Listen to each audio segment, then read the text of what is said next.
all for joining both in person, and we have quite a sizable online audience for the final talk of a special conference celebrating an exceptional career and 70th birthday.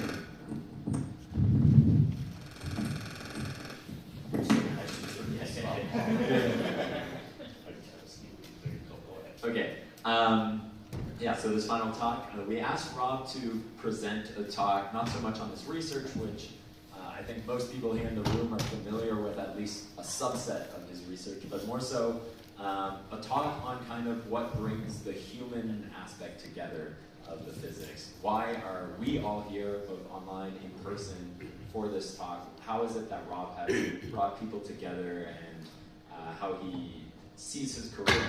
And hopefully this can help inspire some of us, motivate some of us, and help us all be better physicists, better mentors, better colleagues as we undergo our careers. So, yeah, without further ado, Rob, the floor is yours. Okay, thanks, Everett.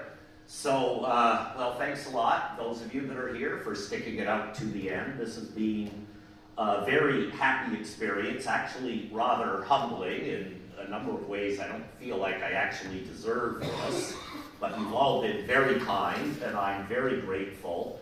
And as Everett said, when I saw I was doing this, which I actually didn't notice until about 3 days ago, I figured it would not be a research talk, but more a broad perspective, reflective talk, and so that's what I am going to do. So I actually had a career where I had the privilege of being a professor. And I didn't even know what one was when I was a child. My mother said it was someone who has to work really hard and, is that not? Oh, that's silly things there, I think. Sorry, I didn't know that would show up. But my mother said you'd have to work really hard, you'd have to mow a lot of stuff, and I thought, boy, I don't know if I could ever do that. But it turned out through a trajectory of going to several schools, Willow Glen Public in what is now Mississauga, Prince of Wales in what is Thorold near St. Catharines, George R. Allen, the school for me, the school we love so dear. Now they call it Coots Paradise School. When I went there, it was George R. Allen. Then I went to Dalewood and Westdale and Hamilton Collegiate Institute, McMaster, the University of Toronto, Harvard. I was a prof at U of T, and then I came to Waterloo in 1987. So that's the world line trajectory for education. And it is a privilege to be a professor. It's a great job. You get to do research, teaching, and administration. Concerning the latter, people complain about it, and it is a nuisance, but it's very important. It keeps the operation going. And I was the director of Guelph Waterloo Physics for a couple of years, and then the chair of the department here at a very interesting time when both the Perimeter Institute and the Institute for Quantum Computing emerged, and I was there when it happened and played a role in that, and one of my former students, Howard Burton, became the first director of Perimeter. So I really did have a close-up view of it all, and you get to teach subjects that you love and find interesting, and you get to do research. So it is a great job. I think that's why people like to have it. I think it's why professors don't like to retire, and I do still wonder whether I should have retired or not. When I'm here in this kind of environment, I think, you idiot, why did you ever retire? But there does come a time where you have to know you should move on, or at least transition out. My transition is probably going to be slow. But, so what drives me, and I think what drives us, is curiosity. I think that's why we're all here. I think that's why we went into this subject. And we could ask, curious about what? And so I'll talk about 3 different things that I'm curious about. And I'm going to start with the arts. I love movies. I love going to the show and theater. I have a membership at Stratford, and we try to see several plays a year. I love TV, except shows about lawyers, cops, or doctors. I don't care much for them because they're always the same thing, you know, mystery, right? Somebody gets killed at the beginning, round up the suspects, misdirect the viewer, find someone, they confess what, you know, I mean, every show's the same. So I don't care much for them, but mostly I do like those genres, and I like music in all its forms, whether it's listening to concerts or choirs or things used to be on transistor radios, now it's of course streaming. And I like participating in them. When I was a kid, I used to make movies, and I won an award once for it. And I have acted in plays in Center in the Square. I was a minister in Anne of Green Gables. I was Satan in Godspell. I guess the grad students will know that part of me. The most fun is when I was the Grinch in Seussical. Every who down in Whoville liked Christmas a lot, but the Grinch, who lived just north of Whoville, did not. That's what I did on stage in front of hundreds of people. But the most fun is when I was the father in Peter Pan. That was loads of fun to be the dad of Wendy Michael John. I've been on TV on a couple of things. For example, once I was on the Red Green Show, and yes, I'm a man, and I can change if I have to, I guess. And I do still sing in choirs, and some of you heard I'm learning how to play the piano, or trying to. So I like the arts, but what does this have to do with curiosity? Well, I think through the arts we just explore reality from a different mental perspective in a different way. And it raises questions. One of them is this one that Steve Bell, who's a Christian singer who tours around from time to time and comes here, he has this question as the title of one of his songs: why do we hunger for beauty? We look for it. We like our equations in physics to be beautiful. I think in general we seek beautiful things. Many of you here like to go on various trips.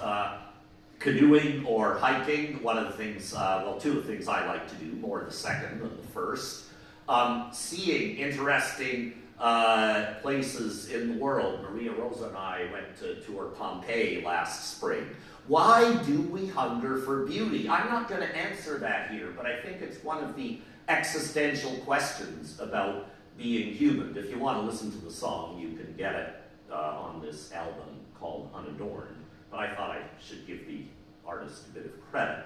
Another thing that came up in this meeting is the notion that of faith. I am a Christian, and Nayesh said earlier we don't want science to turn into religious dogma. I don't like religious dogma either. I thought I should say a little bit about this. The way I understand this perspective is through this fourfold Wesleyan quadrilateral of experience, reason, scripture, and tradition. And I've given talks on this at places where people have invited me, but I think this is congruent with also my experience as my life or career as a scientist. Science is about experience. It's about phenomena that happen. It's about reason, how we understand reality and make sense. We just don't mindlessly collect data, we organize it. Most of us, well, all of us here really are theorists, so we're quite used to that. Probably the analog of scripture is that of the textbook, that we record things we understand. Now, textbooks and things get corrected, but they also play an important historical role. We know that Newtonian gravity needs modification, but we're not going to burn all of the copies of the Principia or rewrite it to suit our needs. It has a purpose in that sense. And finally, there are traditions, one of which is this. Our tradition at meetings is for us to stand up and orally present our work and take questions. And sometimes, people get sick of some blowhard up at the front, they go to the bathroom or something, or everybody's on their phones or computers. But these traditions do serve a purpose in communicating knowledge. And there is an analog of this in as John Wesley pointed out, in the Christian faith. So why do I like this? Well, the reason is that through this, there's another mechanism of exploring reality. And here's an example that is connected. It's a dual science-faith question. And it has to do with the particularity of existence, which at least I've wondered about since I was a kid. So, existence can be summarized in the number 1. Something exists. It's a finite number. And of course, many things exist. But we could collect them all into a set of that which exists. And when you do that, you become aware of the fact that maybe there could have been nothing in the set. That's the number 0. The other end, of course, is infinity, that everything possible exists. And I'm going to take it, partly on assumption, that neither of the two extremes are correct. And so this is a puzzle. It's a scientific puzzle, and it's a theological puzzle. So the one on your left is the old challenge. Why is there 1 instead of 0? Why is there something instead of nothing? I've wondered about this ever since I was old enough to understand about existence and non-existence. Theologically, this is called creatio ex nihilo. The other question, though, this came up, I think, emerged from physics in the last 50 years. It was a hot topic in the first decade of this century. Why is there 1 instead of infinity? Why is there something instead of everything? This I call creatio ex omnia. Omnia means everything. And I think I've tried to encourage people doing theology to think about this latter question, and I do too. But multiverse people tried to say, well, the way out of this particularity is that everything actually does exist, and they try to make models of bubbles of universes and so on. In my view, this creates more problems than it solves, and that this is a whole other discussion. We could have a whole conference about it, and people have. But we do struggle with the particularity of our existence. Why was I born here, in this culture, in this country, in 1955, to observe some very interesting things in my life? Some of you were born later. You might wonder why that is. What is your role? What is your place in the universe? These questions just mushroom. So this is why I'm interested in this area. I think theology opens up a new range of questions. They're different from science, a fundamental difference being science is about I, it. We objectify what we study. Theology is I, thou. The Jewish theologian Martin Buber pointed this out. It's about relational elements. And in life we have to deal with this, that we're aware of ourselves as selves, but we're aware we're not the only self. There's all of you.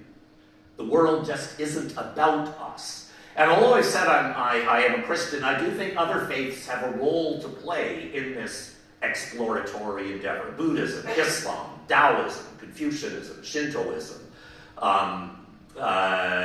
Judaism, and so on. I do think there are a couple of errors people make. One from the from the faith end. There are people in the faith community, and this drives scientists nuts. They're very dismissive of scientists. Why do you do this? God explains everything. You know, that's just, no, I don't like that. I think they are too dismissive.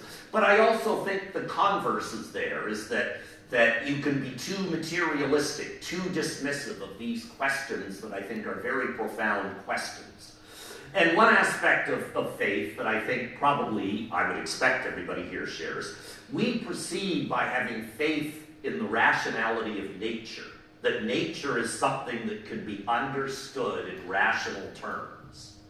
And Paul Davies has emphasized this point in science, and it's a viewpoint I share. How could we do this if we didn't think our endeavors actually meant something in the STEM disciplines?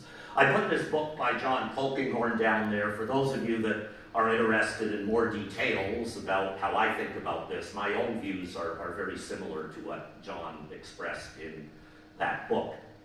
So to get back to science, why do we like science? Why do I like science?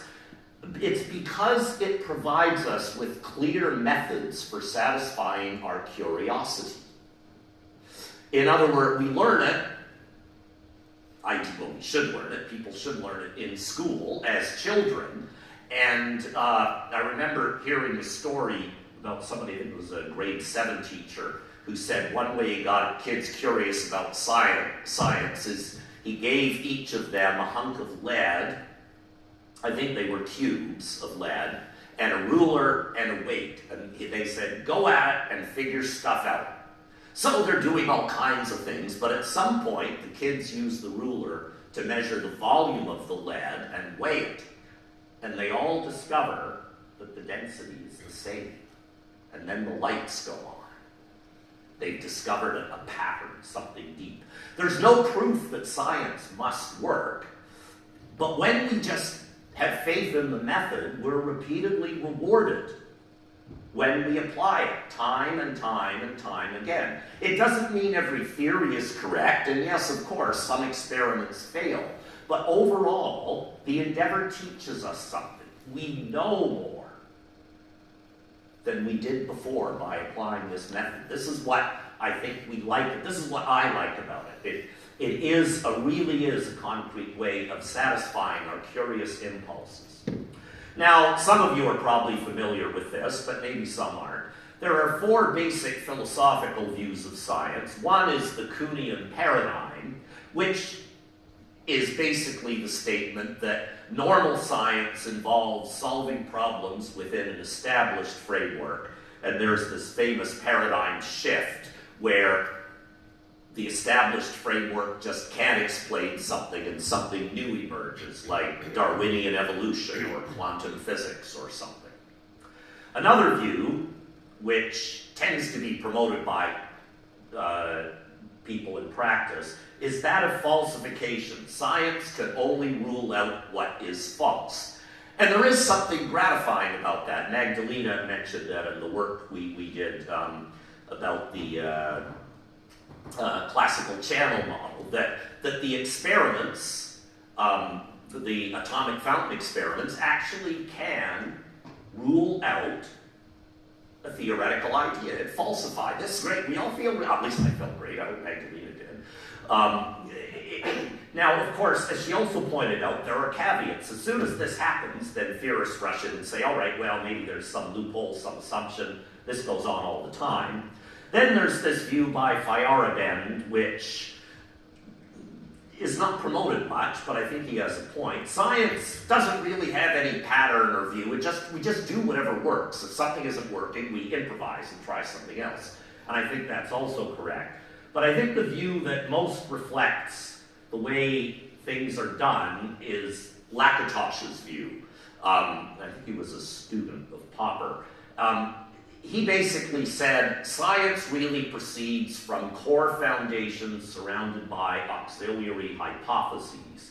And so he developed this notion of the research program, where when we falsify things or modify, what we actually do is to modify the auxiliary assumptions and hypotheses of various theories. The core is much, much more difficult to falsify. Probably, and here I wonder, I'll leave you with another question, the conservation of energy seems very fundamental. So fundamental, I question whether it is possible to falsify.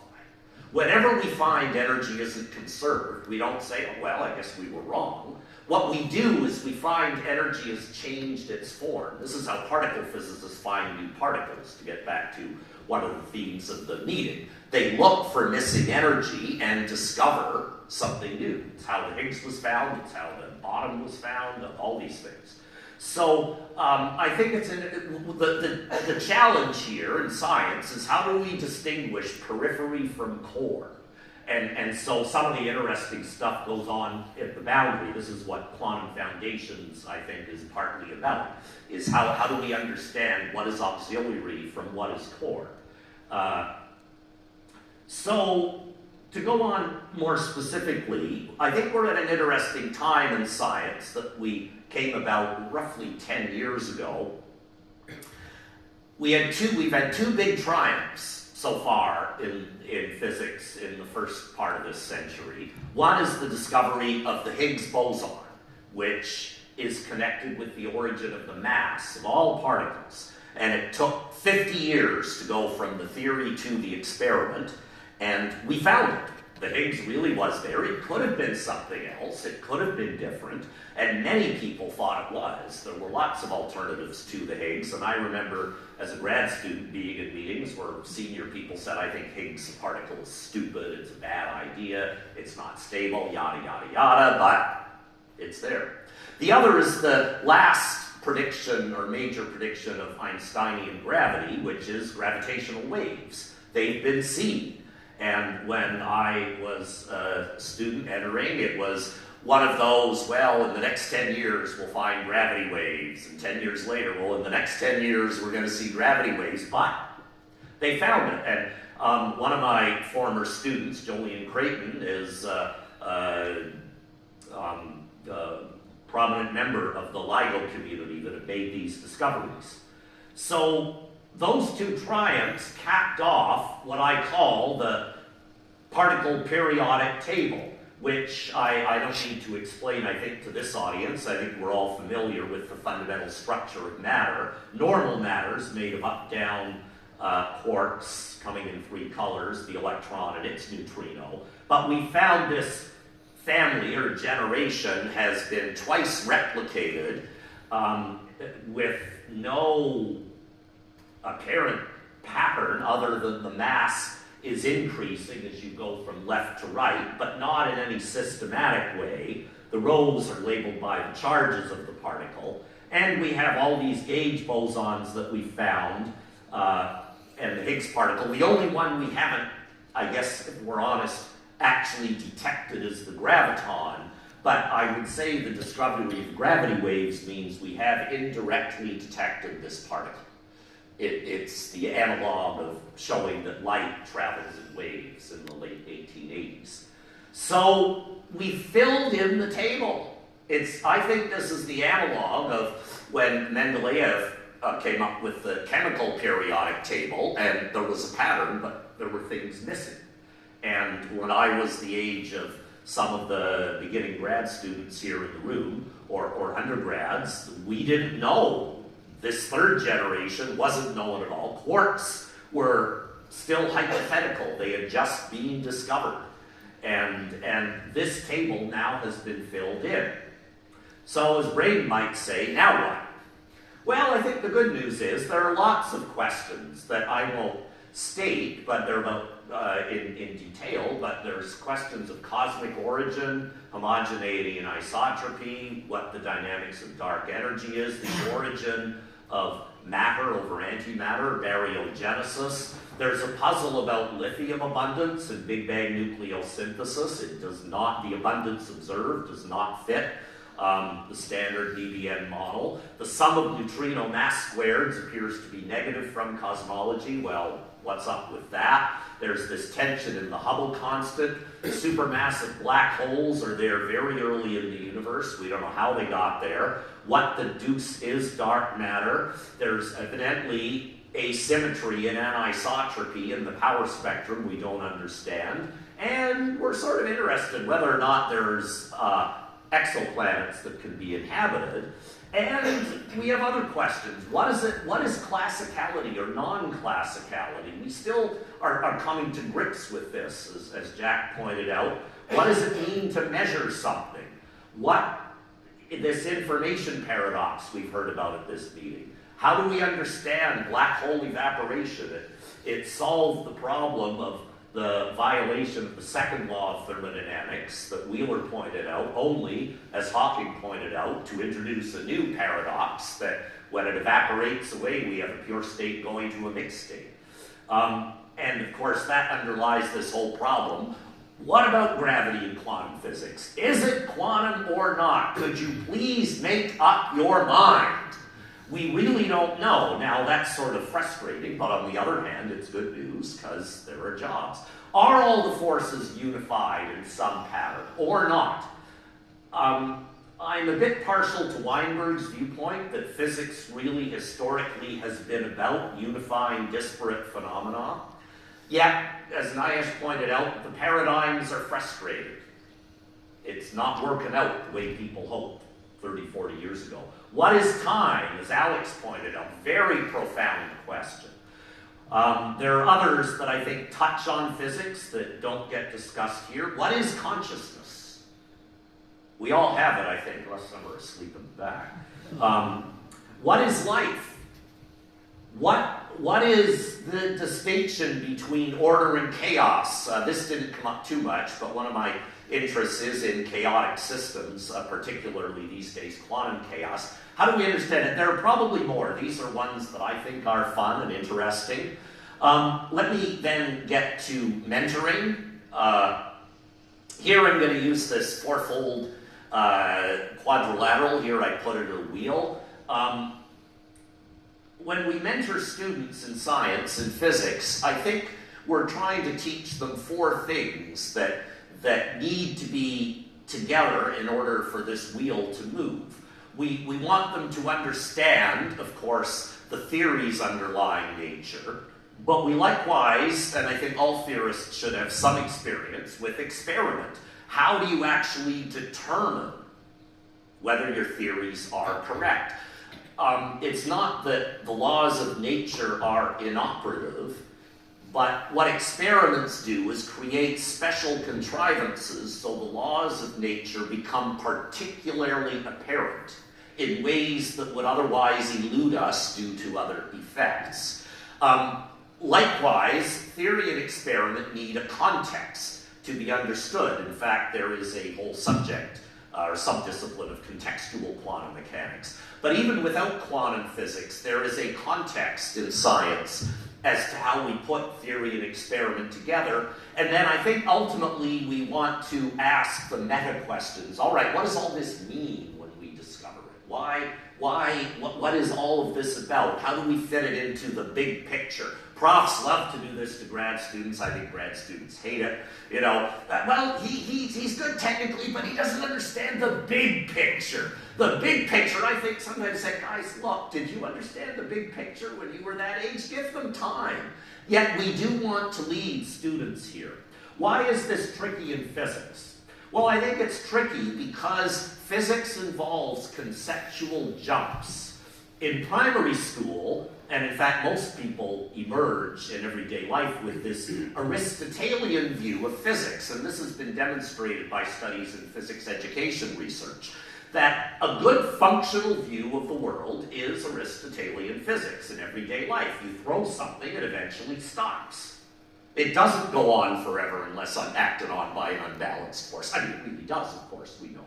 But in everyday life, that doesn't matter. And studies have been done to show that if Aristotelian physics was right, most people would pass physics exams. But of course, it's not right.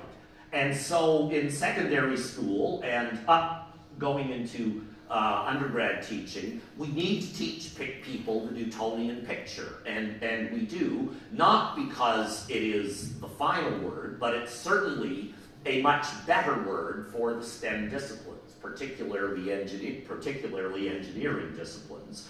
But also it teaches us a way of thinking about science that is counterintuitive to everyday experience. And I think this is why physics is difficult, or as I told undergrads, the hard thing about physics is not solving the equations, it's knowing which equations to solve. That's where the judgment comes in. And then from undergrad to grad, I think there's another conceptual jump as we go to Einsteinian physics, be it relativistic or quantum. This happens in the latter part of undergrad years. It used to only be in grad school. I think it's good that it's percolated downward a bit. But there is yet another conceptual jump. The notion that clocks tick at different rates depending on motion and the strength of the gravitational field. The notion that particles are not definitely here or definitely there, but can be in some screwball superposed mixture of the two. And then finally, when we go beyond at grad school and finish our graduate degrees, then we are entering the frontiers. And we explore questions that we don't know the answers to. And We've heard a lot about that at this meeting, and this is, of course, the fun part. The part below Frontiers is a bit like listening to a choir. The part above is like singing in the choir, I like to think.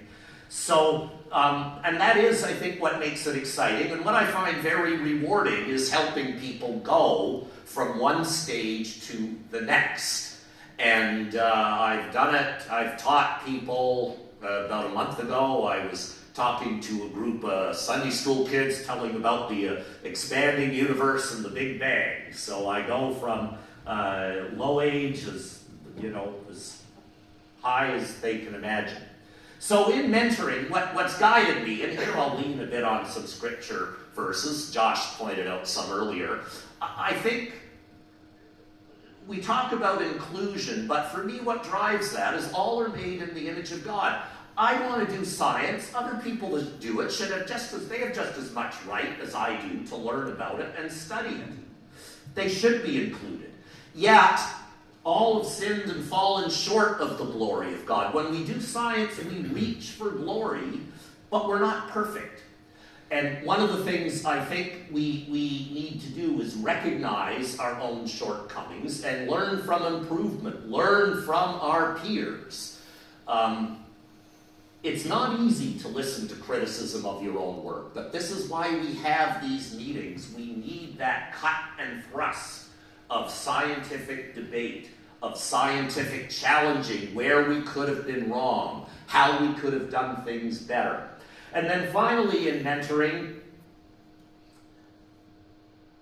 I don't think it should be a Darwinian competition. What I have tried to do, what I still try to do, is I think, when I was in this class, how would I like to have been taught mathematical physics or quantum physics? When I was a grad student, and here I did, as I said last night, learn a lot from John Moffat in this regard, how would I like to be treated? I like to think I create an inviting, collaborative environment. I just want them to understand and enter the discipline the way I wish had been done to me, which sometimes was done, sometimes not, to make it a positive experience. Why? Well, I hope what my students learn, whether it's in the classroom or with more advanced degrees, is the joy of discovery.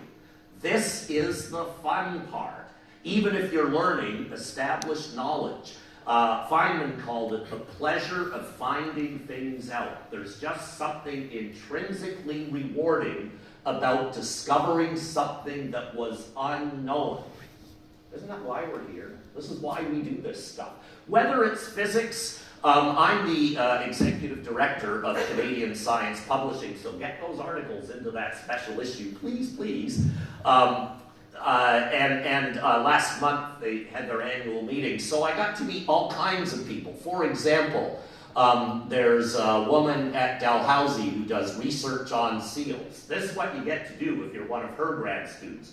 You go to the beach where these 600 to 800 kilogram seals weigh, and you catch one of them.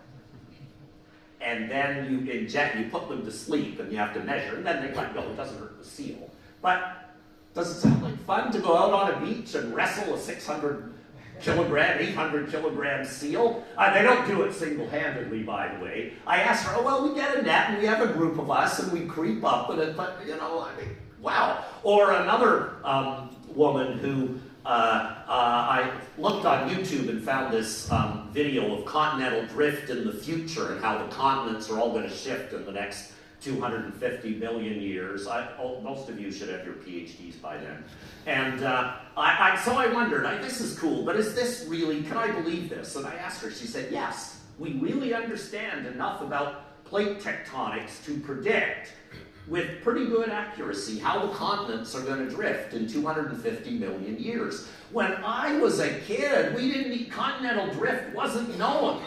It was like that Indiana Jones movie. Ever seen the last one? He's on this plane. Who's seen that movie? It's not a great movie, but there's this time machine and they go back And the guy, they're about to go back, and the villain is taking him, and Indy's wounded, he's in the plane, and they're going to fly through this portal because he wants to go back to 1939 so the Nazis win the war. And he uses this device, and Jones realized continental drift. They didn't know about continental drift when they investigated this. I don't know where that portal's going to take us, but it sure as hell ain't going to be 1939. And then the villain realizes it, but he can't steer the plane out, and they go through anyway. It's you know. I said I like movies, right? So I want to close now with a few. How much time do I have left? 0. Okay, I've only got a couple of slides left. There are concerns on the scientific frontier that I think are new relative to when I entered, but they were emergent. One is we're in a large numbers problem. We're a victim of our own success. There are more people doing science than at any time in history. Now, this is, of course, what we wanted, but it makes the landscape very, very different. Partly in terms of establishing a career, partly in terms of keeping up with just the huge volume of information. How many of you read every paper on the archive every day? Every week? Once a year? Maybe once a year. You can't, Mark Grisaru, who's a supersymmetry, he was known for developing superspace, quite a nice guy. He told me that when he started in physics in 1959, he could keep up by reading 1 paper a week. I couldn't keep up if I read 1 paper an hour. So we need to cope with this, and connected with this large numbers problem is fraud and misinformation, and I've seen this a bit closer since I became the executive director of Canadian Science Publishing. Scientific fraud is growing rapidly, and it is something that we need to address. It's understandable because there are so many people doing it that if you want to get somewhere, you've got to cut corners. And all journals are struggling with fraud and misinformation and how to handle that. So beware. A third thing, good and bad, artificial intelligence. This is certainly a concern for university education, particularly in the arts, but somewhat in the sciences, computer science. Profs say that ChatGPT programs better than any of their students. So how do you give a CS assignment? I don't know. There are good things about it. We can use this positively as a tool, but I think none of us really know quite how to deal with it, but it's here whether we like it or not. And then as Nayesh pointed out, we need to pay attention to the geopolitical situation. The country south of here is doing things that I think most of us probably don't like a whole lot. Things are rapidly shifting. China is investing huge amounts of money in science. I've been there several times in the last 3 years, and I'm extremely impressed with what is being done there. And we have a lot to learn from the Chinese people and from that situation. Korea is investing lots of money. We could do better here in that regard. And finally, I'm also concerned about the environmental situation. I think 30 years ago I heard about global warming. I thought we should do something. I'm surprised, maybe naively, at the resistance. We need to deal with that and with habitat preservation. This is one of the sobering things. When I was a kid, my parents would take me, we'd go on holidays down the 401, which was a fairly new highway back then. You drive and the windshield would get covered with bugs. That doesn't happen anymore. Now, it's sort of nice because it was pretty messy, but it's not nice in the sense that we need insects for the environment and the ecosystem. And that's one notable change in my lifetime. But I don't want to end in gloom and doom. I want to end with 4 perspectives that come from Northrop Frye about literary criticism. Tragedy, comedy, irony, and romance. And these can be arranged, surprise, in this quadrilateral of curiosity, maybe. Now, I guess maybe most of you know, I like being at the comedy romance end. I like things to have happy endings. I like, romance is about good guys and bad guys. It's clear who is who. There are struggles and difficulties, But there's something to be said about that. I think there are exceptions. Most superhero movies are in the romance genre. Good guys, bad guys. There are struggles to find the right way. Comedy, it's not just being funny. Things have a happy ending. Tragedy, yeah, we need it sometimes. We do need it sometimes. Not everything in life is good. One of the things you got to learn about as you go through, no matter what, is probably you're going to get really disappointed in something if you haven't been already. And I had to face that. There are difficulties. My view as a Christian is this is why we're a community. We got to care for each other. And then there's irony. This is probably in physics. Quantum physics manifests this. These counterintuitive notions of contextuality, of causality. But irony happens in life. You learn something that means something, but actually it might mean something else. Many people say the teachings of Christ are quite ironic. In fact, Fry said you could understand the Bible in any one of these terms, and possibly the reason for disagreements is different people lean in different directions here. But if I watch a movie or a show, most of the time I like to be here. Now and then I go here, but if I stay too long, it's too depressing, so then I go back over and just so that's it. A big thank you to all of you for arranging this meeting, to the local organizers, especially Phil and Alex and Erickson and Maria Rosa and Everett and Jaiwe, and to all of you that came to speak or just participate. It's a humbling experience. I'm very grateful. I guess I hope to the extent I've interacted with each of you that I hope I can make your lives a little bit better and that I help you touch on the joy of discovery. So thanks a lot.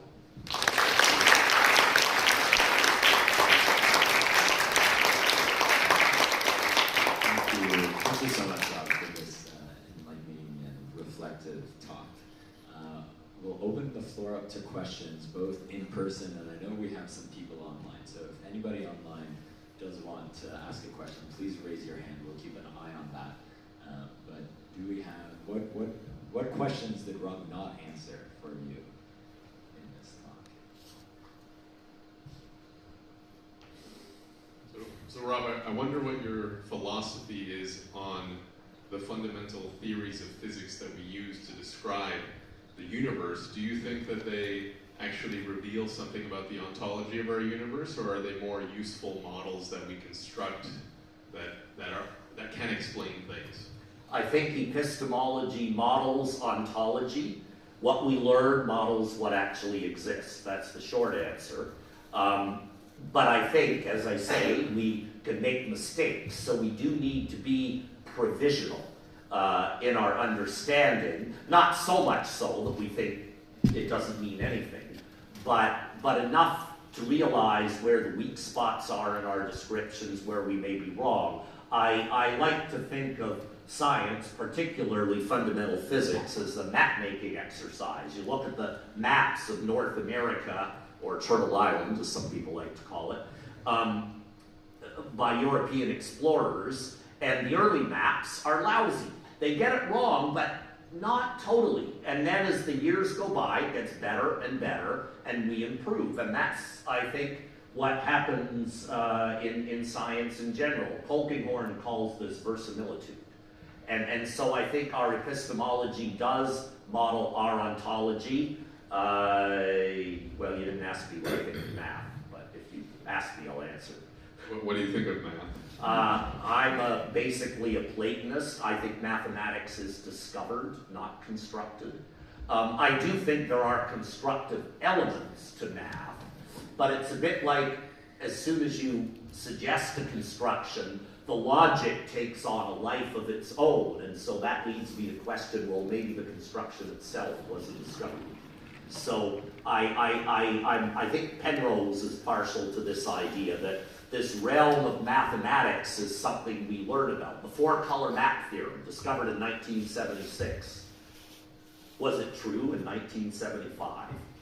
Well, I think it was. We just didn't know it was. Was it true when dinosaurs roamed the earth? Well, they couldn't know about it, but it was there. Now, someone might say, well, Rob, dinosaurs couldn't draw maps, so it didn't make sense. But I don't think that's right. I think it's eternally true in some sense.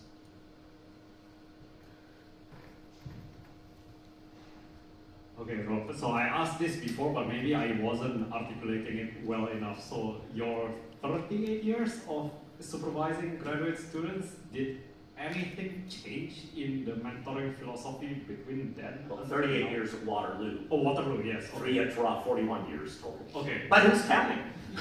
Yeah. Sorry, what's the question? So the question is, in that long period of mentoring, right, did you change any of your mentoring philosophy at some point, or have you been doing basically the same thing all the way to the very end? Well, I think the 3 basic principles I always applied, but there was a learning curve. I learned as I went on to trust the talents of the students more than initially. I was more afraid they would make mistakes, so I was a little too much of a micromanager. But I discovered, you know what, if you point them in the right direction, they'll figure out stuff and you'll soon be learning from them. So in that sense, I did change my philosophy. That was probably one of the main things, was to learn to trust the students more. I think this is something I didn't say, but maybe could have. I think in dealing with the students, you need to be wise as a serpent and innocent as a dove. The wise as a serpent part means that there is the occasional student that is not fully honest or has full integrity. But I found that a very rare exception, and most of the time, even in that case, you can steer them in the right direction. I have been very fortunate with the students I've interacted with and supervised. They like science, they're good academic citizens of high integrity, they're earnest, they want to work hard. As Alex said, I mean, the trick is people are good at different things. Some are very good conceptual thinkers, others are technical wizards, others get the big picture more quickly. Some, it takes them time, but then they flourish. You've got to give students enough time, and this is why I try to remember, look, once upon a time I didn't know relativity, once upon a time I didn't know quantum physics. Why, once upon a time I didn't even know what Newton's laws were, right? I had to learn them. If somebody as stupid as me can do it, surely they can. So that, I would say those are the way it changed. Yeah. Question about sort of just the relation between science and public policy. Here I thought of this, maybe like if you have science which is unhinged to morality or like moral principles, you can turn to scientists, and it seems there's sort of a backlash against maybe science, and scientists are sort of an elite, and there seems to be some kind of populist backlash. It's related to what you said about no one cares about climate change. I wonder if you had any thoughts about that, given the events of the last few years, maybe places where science went wrong and how we could do better. No, boy, that's a good question. A bit politically charged. I guess I am a fan of radical conservatism. I think, unfortunately, in a fair chunk of Western society, the radical and the conservative parts have moved this way when it should be more like this. I think the political left has been too dismissive of the political right, and the political right has been too blockheaded in understanding the concerns of the left. I mean, that's a whole other discussion. In terms of science policy, when I was president of CAP, I had a lot to do with that, and I did have meetings with politicians, and we always ask for more money, but I sometimes think that we push the money economics card a bit too much. There are others who would strongly disagree. I think we need to communicate with that the joy of discovery there, that they're helping society discover things. There's a very interesting interview on the CBC show The Current within the last week. If you go to CBC Gem, you can find it with Sarah Seeger, who's moving from MIT to Toronto. And we got to listen to this, those of us living in this country, though I would say Waterloo's an exception. He asked about what it's like to move to the Canadian environment, and one thing she said that's stinging, she said, Canada is a fantastic place for excellence if you're a hockey player. But if you're not so much. And I think she's got a point, that we don't celebrate excellence in a number of areas, and so too many people leave. Now, what I like about Perimeter and IQC, and I think U of Waterloo, is to a large extent, we have celebrated excellence in meaningful ways and put our money where our mouth is collectively. I think we need to encourage the country to do that. I would say there's folklore that, oh, it's the uneducated, they hate science, they don't want it funded. I haven't had that experience. When I've seen people that don't know much about science, I've talked to farmers and truck drivers, they love it. They like hearing about this stuff. They're very supportive. So I don't know if that answered your... But I'm one guy, right? I mean, I do what I can, right?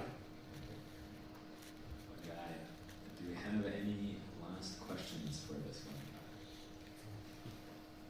If not, we have a small token of appreciation from... Well, like the conference wasn't enough. This is like a cute little bag, and there are a few cute little things. Some of them are actually useful. Some of them are only cute. A mug. So A U of Waterloo mug. And I've seen you. socks! And science socks. This is my set. You have another sock that just has science on it, I think. And this is chalk, right? Yes, And good chalk, not the kind that... good chalk that Oh, should this is last so that fantastic. I don't need to Thank you. write with little nubs when I come. Yeah, I know. You guys are getting tired of that. The chalk in my office is about yay big. And yeah. It's a bit of a selfish Okay. thing. So let's give Rob a last round of applause.